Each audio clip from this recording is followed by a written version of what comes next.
Karon nadlaw adunay gusto mo kasha to ang Toyota Hiace nga van 2019. Walay pagduha-duha atong mga boss, gitest drive dayon na atong van. Ato ang mga busing gikan pa na sila Davao, nilabanggin na sila padulong sa Cebu. Kay naaman sa Cebu ang loyal. Okay na. Kondisyon pa kayong makina. Bago po nang iyahan kahapon.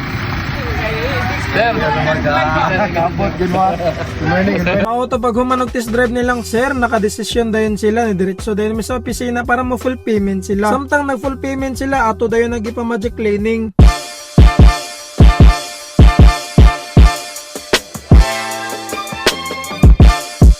Pagkahuman sa magic cleaning, syempre, diligin na ito nakalimtan na itong secret weapon. Red ribbon with spare key, good na. So may buntag, Sir Jer. Mangutalan ako, asa kita gikan? Gikan pa kog Davao sir sa buhangin pa niya nilamig Cebu kay nangita lagi mi og kanang nindot nga sakyanan. So mo tong nag-recommend sa ako ako igsuon mo tong gi forward ko na diri sa imuhang shop. Okay, so thank you. So by the way Sir, pwede kita mangutana unsay atong experience sa pag-purchase sa sakyanan? Actually sir, ang akong pagkuan namo ganina pag test drive nindot yo guys ano, mura pag nakapalit og brand new pud nga sakyanan.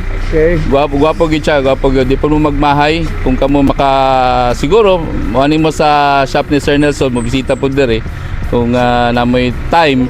Ako pasalamat po ko kay siya akong napalitan which is ninudod kayo kay murag siya bago gid. Okay, so thank you kay sa feedback sir.